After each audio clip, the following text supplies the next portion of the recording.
ಆಕಾಶವಾಣಿ ಪ್ರದೇಶ ಸಮಾಚಾರ. ಓದುತ್ತಿರುವವರು ಶಿಲ್ಪಾ ಹೆಚ್ಎಂ. ಮುಖ್ಯಾಂಶಗಳು: ಅನರ್ಹ ಬಿಪಿಎಲ್ ಪಡಿತರ ಚೀಟಿಗಳನ್ನು ಮಾತ್ರ ರದ್ದುಪಡಿಸಲಾಗಿದೆ. ವಿಧಾನಸಭೆಯಲ್ಲಿ ಸಚಿವ ರಿಜ್ವಾನ್ ಅರ್ಷದ್ ಸ್ಪಷ್ಟನೆ. ಸಚಿವ ಬಿ ನಾಗೇಂದ್ರ ರಾಜೀನಾಮೆಗೆ ಆಗ್ರಹ. ವಿಧಾನಸೌಧಕ್ಕೆ ಮುತ್ತಿಗೆ ಹಾಕಲು ಯತ್ನಿಸಿದ ಬಿಜೆಪಿ ನಾಯಕರನ್ನು ವಶಕ್ಕೆ ಪಡೆದ ಪೊಲೀಸರು. ವಿಧಾನಮಂಡಲದ ಕಾರ್ಯಕಲಾಪಗಳಲ್ಲಿ ವಾರ್ತಾ ಇಲಾಖೆ ತಾರತಮ್ಯ ಆರೋಪ. ವಿಧಾನಸಭಾಧ್ಯಕ್ಷರಿಗೆ ಪ್ರತಿಪಕ್ಷ ನಾಯಕ ಆರ್ ಅಶೋಕ ಪತ್ರ. ಮೈಸೂರಿನಲ್ಲಿ ಬುಡಕಟ್ಟು ಭಾಷೆಗಳು ಮತ್ತು ವಸ್ತು ಸಂಗ್ರಹಾಲಯಗಳ ರಾಷ್ಟ್ರೀಯ ಸಮ್ಮೇಳನಕ್ಕೆ ಕೇಂದ್ರ ಸಚಿವ ದುರ್ಗಾದಾಸ್ ಉಯಿಕೆ ಚಾಲನೆ. ಕೆಪಿಎಸ್ಸಿ ಹಗರಣ. ಐಎಎಸ್ ಅಧಿಕಾರಿ ಜ್ಞಾನೇಂದ್ರ ಕುಮಾರ್ ವಿಚಾರಣೆಗೆ ಹಾಜರಾಗುವಂತೆ ಇಡಿ ಸಮನ್ಸ್. ಬಿಪಿಎಲ್ ಪಡಿತರ ಚೀಟಿ ಪಡೆಯಲು ಆದಾಯ ಮಿತಿಯನ್ನು 1,20,000 ರೂಪಾಯಿಗೆ ನಿಗದಿಪಡಿಸಲಾಗಿದೆ. ಇದನ್ನು ಹೆಚ್ಚಳ ಮಾಡುವ ಸಂಬಂಧ ಮುಖ್ಯಮಂತ್ರಿಗಳ ಜೊತೆ ಚರ್ಚಿಸಿ ನಿರ್ಧಾರ ಕೈಗೊಳ್ಳಲಾಗುವುದು ಎಂದು ಆಹಾರ ಮತ್ತು ನಾಗರಿಕ ಪೂರೈಕೆ ಸಚಿವ ರಿಜ್ವಾನ್ ಅರ್ಷದ್ ವಿಧಾನಸಭೆಯಲ್ಲಿ ಸ್ಪಷ್ಟಪಡಿಸಿದ್ದಾರೆ. ಪ್ರಶ್ನೋತ್ತರ ಕಲಾಪದಲ್ಲಿ ಸರ್ಕಾರದ ಯೋಜನೆ ಸಮರ್ಪಕವಾಗಿ ಬಡವರಿಗೆ ತಲುಪುತ್ತಿಲ್ಲ, ಇದನ್ನು ಸರಿಪಡಿಸಬೇಕು ಎಂಬ ಸದಸ್ಯ ನಾರಾಯಣಸ್ವಾಮಿ ಮನವಿಗೆ ಸ್ಪಂದಿಸಿದ ಸಚಿವರು ಅನರ್ಹರ ಪಡಿತರ ಚೀಟಿಗಳನ್ನು ಮಾತ್ರ ರದ್ದುಪಡಿಸಲಾಗಿದೆ ಎಂದು ತಿಳಿಸಿದ್ದಾರೆ. ರಾಜ್ಯದಲ್ಲಿ ಬಗರ್ ಹುಕುಂ ಸಮಿತಿ ಹಾಗೂ ಆ್ಯಪ್ನಲ್ಲಿ ಜಮೀನು ಮಂಜೂರು ಮಾಡುವಂತೆ ಕೋರಿ ನಮೂನೆ 50 ಮತ್ತು 53ನೇ ಸಂಬಂಧಿಸಿದಂತೆ 2023ರವರೆಗೆ ಸ್ವೀಕೃತವಾದ ಅರ್ಜಿಯನ್ನು ಬಗರ್ ಹುಕುಂ ತಂತ್ರಾಂಶಕ್ಕೆ ವರ್ಗಾಯಿಸಲಾಗಿದೆ ಎಂದು ಉಪಮುಖ್ಯಮಂತ್ರಿ ಹಾಗೂ ಕಂದಾಯ ಸಚಿವ ಡಾ ಜಿ. ಪರಮೇಶ್ವರ್ ಹೇಳಿದ್ದಾರೆ. ನಮೂನೆ 50, 53, 57ರ ಅಡಿಯಲ್ಲಿ ಸಲ್ಲಿಕೆಯಾದ 6,98,933 ಅರ್ಜಿಗಳನ್ನು ಜಿಲ್ಲಾಧಿಕಾರಿಗಳು ವಜಾ ಮಾಡಿದ್ದಾರೆ ಎಂದು ಸದನಕ್ಕೆ ಮಾಹಿತಿ ನೀಡಿದ್ದಾರೆ. ವಿಧಾನಸಭೆಯಲ್ಲಿಂದು ಕಲಾಪ ಆರಂಭವಾಗುತ್ತಿದ್ದಂತೆಯೇ ಸಚಿವ ನಾಗೇಂದ್ರ ರಾಜೀನಾಮೆಗೆ ಒತ್ತಾಯಿಸಿ ಪ್ರತಿಪಕ್ಷ ಸದಸ್ಯರು ಪ್ರತಿಭಟನೆ ಮುಂದುವರಿಸಿದರು. ಪ್ರತಿಪಕ್ಷ ನಾಯಕ ಆರ್ ಅಶೋಕ ವಿಷಯ ಪ್ರಸ್ತಾಪಿಸಿ ಭ್ರಷ್ಟಾಚಾರದಲ್ಲಿ ಭಾಗಿಯಾಗಿದ್ದ ಸಚಿವರ ರಾಜೀನಾಮೆ ಪಡೆಯುವಲ್ಲಿ ಸರ್ಕಾರ ವಿಫಲವಾಗಿದೆ ಎಂದು ಆರೋಪಿಸಿದರು.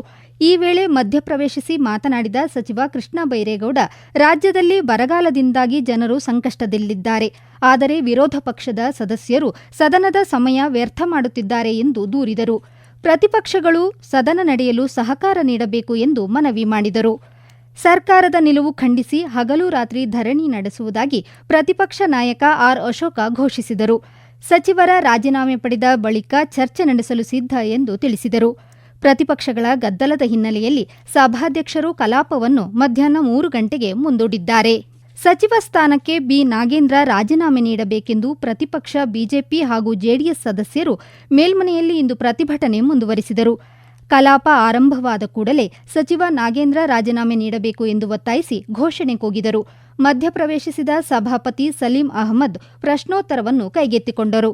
ಈ ನಡುವೆ ಕರ್ನಾಟಕ ವಸತಿ ಶಿಕ್ಷಣ ಸಂಸ್ಥೆಗಳ ಸಂಘದ ಅಧೀನದಲ್ಲಿ 874 ವಸತಿ ಶಾಲಾ ಕಾಲೇಜುಗಳಲ್ಲಿನ 2,24,085 ಮಂದಿ ವಿದ್ಯಾರ್ಥಿಗಳಿಗೆ ಉಚಿತ ವಸತಿ ಸಹಿತ ಆಂಗ್ಲ ಮಾಧ್ಯಮದಲ್ಲಿ ಗುಣಮಟ್ಟದ ಶಿಕ್ಷಣವನ್ನು ನೀಡಲಾಗುತ್ತಿದೆ ಎಂದು ಸಮಾಜ ಕಲ್ಯಾಣ ಸಚಿವ ಕೆಎಚ್ ಮುನಿಯಪ್ಪ ತಿಳಿಸಿದ್ದಾರೆ.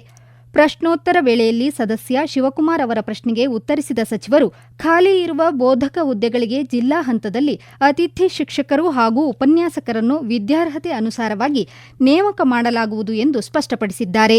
ಸಚಿವ ಬಿ ನಾಗೇಂದ್ರ ರಾಜೀನಾಮೆಗೆ ಒತ್ತಾಯಿಸಿ ಬಿಜೆಪಿ ನಾಯಕರು ಇಂದು ವಿಧಾನಸೌಧಕ್ಕೆ ಮುತ್ತಿಗೆ ಹಾಕಲು ಯತ್ನಿಸಿದ್ದಾರೆ. ಈ ವೇಳೆ ಮುನ್ನೆಚ್ಚರಿಕಾ ಕ್ರಮವಾಗಿ ಪೊಲೀಸರು ಅವರನ್ನು ವಶಕ್ಕೆ ಪಡೆದಿದ್ದಾರೆ. ಬಿಜೆಪಿ ರಾಜ್ಯಾಧ್ಯಕ್ಷ ಬಿವೈ ವಿಜಯೇಂದ್ರ ಮತ್ತು ವಿರೋಧ ಪಕ್ಷದ ನಾಯಕ ಆರ್ ಅಶೋಕ ನೇತೃತ್ವದಲ್ಲಿ ಪ್ರತ್ಯೇಕವಾಗಿ ಬಿಜೆಪಿ ನಾಯಕರು ಕಾರುಗಳು, ಆಟೋ ರಿಕ್ಷಾಗಳು ಮತ್ತು ಮೆಟ್ರೋಗಳಲ್ಲಿ ಆಗಮಿಸಿ ವಿಧಾನಸೌಧದ 4 ಪ್ರವೇಶ ದ್ವಾರಗಳಲ್ಲಿ ಜಮಾಯಿಸಿದ್ದರು. ಈ ವೇಳೆ ಪೊಲೀಸರು ವ್ಯಾಪಕ ಭದ್ರತಾ ವ್ಯವಸ್ಥೆಗಳ ಮೂಲಕ ಪ್ರತಿಭಟನಾಕಾರರು ವಿಧಾನಸೌಧದ ಆವರಣಕ್ಕೆ ಪ್ರವೇಶಿಸದಂತೆ ತಡೆದರು. ಇನ್ನೊಂದೆಡೆ ಮೇಲ್ಮನೆ ಪ್ರತಿಪಕ್ಷ ನಾಯಕ ಛಲವಾದಿ ನಾರಾಯಣಸ್ವಾಮಿ ಮತ್ತು ಇತರ ಬಿಜೆಪಿ ನಾಯಕರ ನೇತೃತ್ವದಲ್ಲಿ ಫ್ರೀಡಂ ಪಾರ್ಕ್ನಲ್ಲಿ ಪ್ರತಿಭಟನೆ ನಡೆಯಿತು.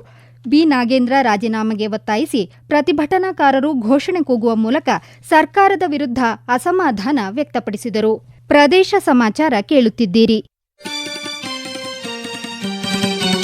ನಮ್ಮ ಎಲ್ಲಾ ರಾಷ್ಟ್ರೀಯ ವಾರ್ತೆಗಳು ಹಾಗೂ ಪ್ರದೇಶ ಸಮಾಚಾರ ಈಗ ಆಕಾಶವಾಣಿ ನ್ಯೂಸ್ ಕನ್ನಡ ಯೂಟ್ಯೂಬ್ ಚಾನೆಲ್ನಲ್ಲಿ ಲಭ್ಯ. ನಮ್ಮ ಎಕ್ಸ್ ಖಾತೆ ಮತ್ತು ಇನ್ಸ್ಟಾಗ್ರಾಂ ಖಾತೆ ಆಕಾಶವಾಣಿ ನ್ಯೂಸ್ ಕನ್ನಡ.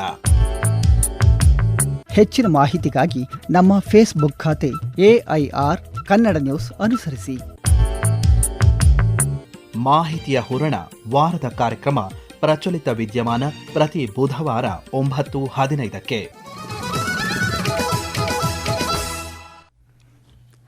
ವಿಧಾನಸಭೆಯ ಕಾರ್ಯಕಲಾಪಗಳಲ್ಲಿ ವಿಪಕ್ಷ ನಾಯಕರ ಹಾಗೂ ಶಾಸಕರ ಹೇಳಿಕೆ ಹಾಗೂ ವಿಡಿಯೋಗಳನ್ನು ಮಾಧ್ಯಮಗಳಿಗೆ ಬಿಡುಗಡೆ ಮಾಡದೆ ವಾರ್ತಾ ಇಲಾಖೆ ತಾರತಮ್ಯ ಮಾಡುತ್ತಿದೆ ಎಂದು ಪ್ರತಿಪಕ್ಷ ನಾಯಕ ಆರ್ ಅಶೋಕ ಆರೋಪಿಸಿದ್ದಾರೆ.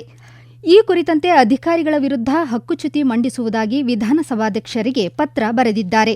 ವಾರ್ತಾ ಇಲಾಖೆ ಅಧಿಕಾರಿಗಳಿಗೆ ನಿರ್ದೇಶನ ನೀಡುವಂತೆ ಸಭಾಧ್ಯಕ್ಷರಿಗೆ ಮನವಿ ಮಾಡಿದ್ದಾರೆ. ವಿಧಾನಸಭೆ ಕಾರ್ಯಕಲಾಪಗಳಲ್ಲಿ ಹಿಂದೆಂದೂ ಈ ರೀತಿ ನಡೆದಿಲ್ಲ ಎಂದು ತಿಳಿಸಿದ್ದಾರೆ. ಮುಖ್ಯಮಂತ್ರಿಗಳು, ಸಚಿವರು ಹಾಗೂ ಆಡಳಿತ ಪಕ್ಷದ ಶಾಸಕರ ಹೇಳಿಕೆಗಳಿಗೆ ಮಾತ್ರ ಹೆಚ್ಚಿನ ಪ್ರಚಾರ ದೊರೆಯುತ್ತಿದೆ ಎಂದು ಪತ್ರದಲ್ಲಿ ಉಲ್ಲೇಖಿಸಿದ್ದಾರೆ.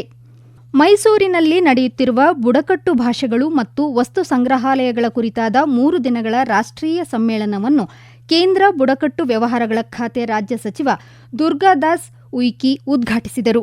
ಈ ವೇಳೆ ಮಾತನಾಡಿದ ಅವರು, ಬುಡಕಟ್ಟು ಸಮುದಾಯವು ಪ್ರಾಚೀನ ಇತಿಹಾಸದ ಅವಿಭಾಜ್ಯ ಅಂಗವಾಗಿದೆ. ರಾಷ್ಟ್ರೀಯ ಏಕೀಕರಣ ಮತ್ತು ಸ್ವಾತಂತ್ರ್ಯ ಹೋರಾಟದ ಸಮಯದಲ್ಲಿ ನಿರ್ಣಾಯಕ ಪಾತ್ರ ವಹಿಸಿದೆ ಎಂದು ಹೇಳಿದ್ದಾರೆ. ಬುಡಕಟ್ಟು ಜನಾಂಗದ ಗುರುತು ಮತ್ತು ಪರಂಪರೆ, ಇತಿಹಾಸ ಮತ್ತು ಭಾಷೆಗಳನ್ನು ಗೌರವಿಸುವುದು ರಾಷ್ಟ್ರೀಯ ಸಂಕಲ್ಪವಾಗಿರಬೇಕು ಎಂದು ಪ್ರತಿಪಾದಿಸಿದ್ದಾರೆ.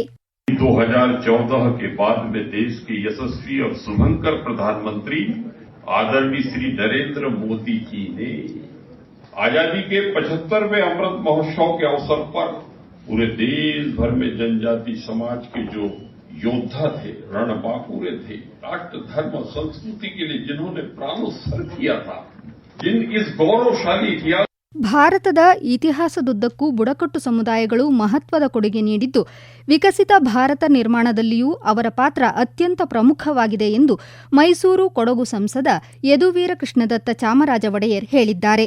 ವಿಕಸಿತ ಭಾರತದ ನಿರ್ಮಾಣದಲ್ಲಿ ಬುಡಕಟ್ಟು ಸಮುದಾಯಗಳ ಅಭಿವೃದ್ಧಿ ಮತ್ತು ಅವರ ಕೊಡುಗೆ ಕುರಿತು ಸಮಗ್ರ ಚರ್ಚೆಯ ಅಗತ್ಯವಿದೆ ಎಂದು ತಿಳಿಸಿದ್ದಾರೆ.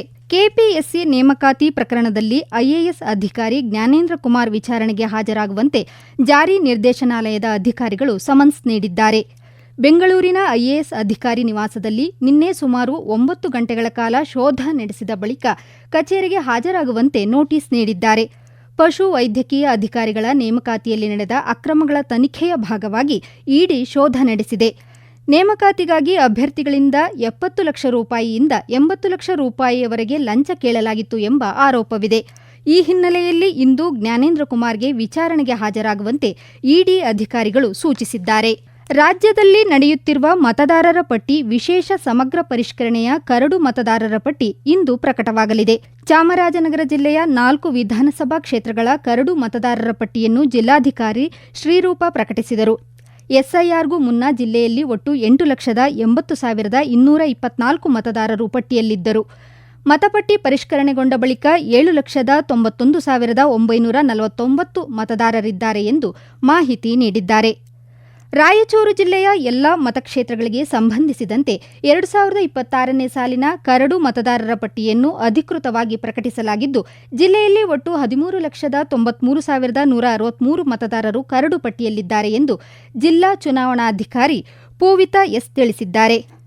ಬೆಂಗಳೂರು ದಕ್ಷಿಣ ಜಿಲ್ಲೆಗೆ ಸಂಬಂಧಿಸಿದಂತೆ 4 ವಿಧಾನಸಭಾ ಕ್ಷೇತ್ರ ವ್ಯಾಪ್ತಿಯ ಕರಡು ಮತದಾರರ ಪಟ್ಟಿಯನ್ನು ಜಿಲ್ಲಾಧಿಕಾರಿ ಯಶವಂತ ವಿ ಗುರ್ಕರ್ ಇಂದು ಬಿಡುಗಡೆ ಮಾಡಿದರು. ಒಟ್ಟು 8,28,037 ಮತದಾರರಲ್ಲಿ 4,04,863 ಪುರುಷ ಮತದಾರರು, 4,23,136 ಮಹಿಳಾ ಮತದಾರರು ಹಾಗೂ 38 ಮಂದಿ ಇತರೆ ಮತದಾರರಿದ್ದಾರೆ ಎಂದು ಮಾಹಿತಿ ನೀಡಿದ್ದಾರೆ. ಈಗ ಕೊನೆಯಲ್ಲಿ ಮತ್ತೊಮ್ಮೆ ಮುಖ್ಯಾಂಶಗಳು. ಅನರ್ಹ ಬಿಪಿಎಲ್ ಪಡಿತರ ಚೀಟಿಯನ್ನು ಮಾತ್ರ ರದ್ದುಪಡಿಸಲಾಗಿದೆ. ವಿಧಾನಸಭೆಯಲ್ಲಿ ಸಚಿವ ರಿಜ್ವಾನ್ ಅರ್ಷದ್ ಸ್ಪಷ್ಟನೆ. ಸಚಿವ ಬಿ ನಾಗೇಂದ್ರ ರಾಜೀನಾಮೆಗೆ ಆಗ್ರಹ. ವಿಧಾನಸೌಧಕ್ಕೆ ಮುತ್ತಿಗೆ ಹಾಕಲು ಯತ್ನಿಸಿದ ಬಿಜೆಪಿ ನಾಯಕರನ್ನು ವಶಕ್ಕೆ ಪಡೆದ ಪೊಲೀಸರು.